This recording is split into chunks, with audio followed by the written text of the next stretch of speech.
ကြ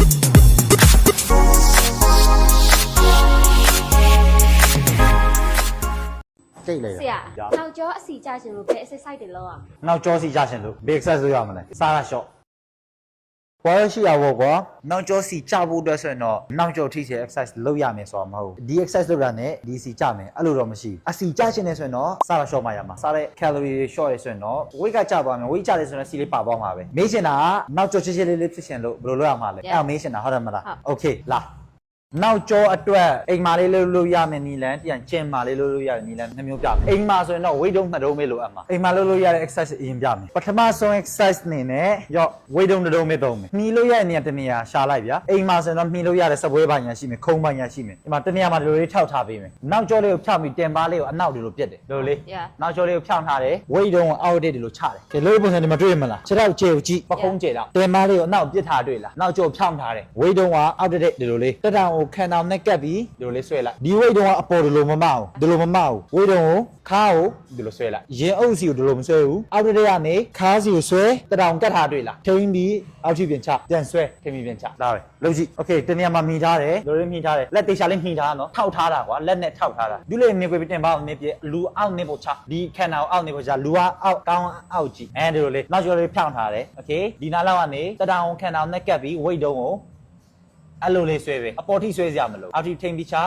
ပြန်ဆွဲဒီနားလောက်ဆွဲရပြီထိန်းပြီးချအဲ့လိုလေးတတောင်ခန္ဓာကိုကပ်ပြီးဆွဲဖို့တော့လိုမယ်ဒီလိုပုံစံမျိုးတစ်ဖက်ချင်းစီပေါ့ကွာဘေးဖက်တစ်ခါညာဖက်တစ်ခါ၃ကြောလောက်လုပ်ပေးလိုက်10ချိန်15ချိန်ဝန်းကျင်လောက်လုပ်ပေးလိုက်ပေါ့အဲ့လောက်ဆိုရပါပြီ okay ဒီ exercise ပြီးသွားပြီဆိုတော့ weight တုံးပေးဒီတစ်ခါတော့ weight တုံးနှစ်တုံးနဲ့လုပ်မယ် weight တုံးနှစ်တုံးကိုပေါင်းပေါ်မှာဒီလိုလေးထပ်ရမယ်ဒီလိုလေးလက်လေးကိုဖြောင်းထားမယ်နော်လက်လေးဖြောင်းထားတယ်ခြေထောက်ကပခုံးအခြေခြေထောက်ပခုံးအခြေမှာရက်မယ်ခုနလိုပဲရှေ့ကိုကုန်းမယ်တင်မကိုနောက်ပြစ်မယ်တင်မကိုနောက်ပြစ်မယ်ဒူးနည်းနည်းလေးကွေးလိုက်ဒူးနည်းနည်းကွေးမယ်အနောက်ပြစ်မယ်နောက်ကျောကိုဖြောင်းထားမယ်နောက်ကျောကိုဖြောင်းထားပြီးအောက်ထိဒီလိုချမယ်ဒီအောက်နားရောက်ပြီဆိုရင်တော့တက်တောင်ကိုခံတောင်နဲ့ကပ်ပြီးဆွဲမယ်ခုနလိုပဲခါးစီကို weight တုံးဆွဲမယ်အပေါ်လေးကိုဆွဲမယ်ဒီလိုလေးထိန်ပြီးအောက်ချနောက်ကျောတစ်ချိန်လုံးဖြောင်းနေရမယ်နည်းနည်းလေးတော့ခက်တယ် okay ချက်ထောက်ကိုပခုံးချေ weight တုံးကိုလက်ဖြောင်းပြီးခိုင်းထား okay ဒူးလေးကိုနည်းနည်းလေးကွေးပြီးတင်မအောင်အနောက်ပြစ်မယ်နောက်ဆိုရ okay yes ခန္ဓာကိုအောက်ချမယ်ခန္ဓာကိုအောက်ဒီလိုချ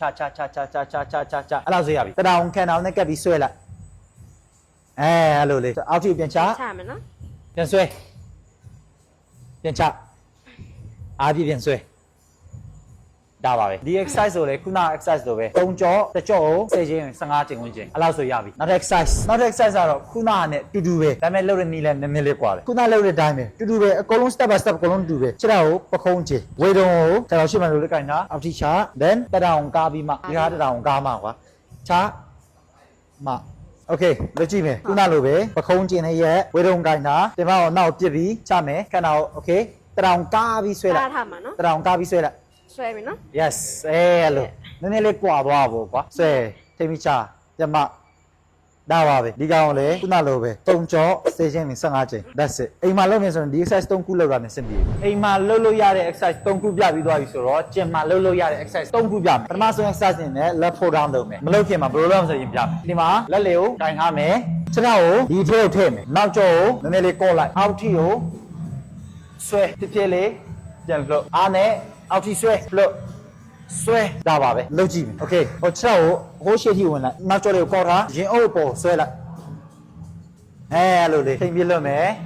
ပြန်ဆွဲထိမ့်ပြလွတ်ပြန်ဆွဲဒါပါပဲ okay ဒုတိယ exercise နေနဲ့ဒီ exercise လုပ်မယ်ပုံပါခိုင်မယ်ဒီမှာချိန်လို့ရတယ်ဒီနားလေးကိုခိုင်ဒီအကျယ်လေးမှာဒီလိုလေးခိုင်ပေးခြေထောက်လေးကိုဒီပုံမှာလေးတင်ထားပေးနောက်ကြောလေးကိုဖြောင်းထားကော့ထားတရောင်ကားပြီးနောက်တဲ့လိုဆွဲထိမ့်ပြီးပြန်ချအားနဲ့ပြန်ဆွဲထိမ့်ပြီးပြန်ချဒါပါပဲလုပ်ကြည့်မယ်ဆိုတော့ခုံမထိုင်ပြီးခြေထောက်လေးကိုဒီပုံမှာတင်မယ်ရင်အုပ်ကိုဒီဖက်ပုံမှာမှီထားပေးနောက်ကြောလေးကိုဖြောင်းထားခိုင်မယ်ဆွဲပြန်ချဆွဲချရပြီဆိုတော့နောက်ဆုံး exercise အနေနဲ့ဘားကုန်မယ်ဒါကြီးတက်ကောင်ပါလားတက်ရမှာလွယ်လွယ်လေးဒီဟာလောက်ရလွယ်လွယ်လေးဒီဟာပါတဲ့အတွက်လောက်ရပို့လို့တက်မယ်ကောလုပ်ကြည့်မယ်ဆိုတော့ဒူဒီပေါ်တင်အကျယ်လေးကိုကိုင်မယ်တိုင်းမကျယ်နဲ့ဒီထိတ်နာတော့မှကိုင်မယ်လို့ဆိုတော့အောက်ထိချပေါ်ထိမကဲအပေါ်ထိတက်ရနည်းနည်းလေးခက်နေတဲ့ပုံပေါ်တယ်ခက်နေတယ်ဆိုရင်တော့ weight တိုးလို့ရတယ်လုပ်ကြည့်အောက်ထိပြန်ချပေါ်ထိမအောက်ထိပြန်ချပေါ်ထိပြန်တက် Okay ဒီ exercise ကို assisted pull up လို့ခေါ်တယ်ဘာမခေါ်နိုင်ဘူးဆိုရင်တော့ဒီ machine လေးနဲ့လုပ်မယ်ဆိုရပြီဒီ exercise 3ခုဆိုရင်တော့ရပါပြီဒီ exercise 3ခုကိုခုနလိုပဲ3ကြော့စီ10ချိန်ကနေ15ချိန်စီဒါပဲ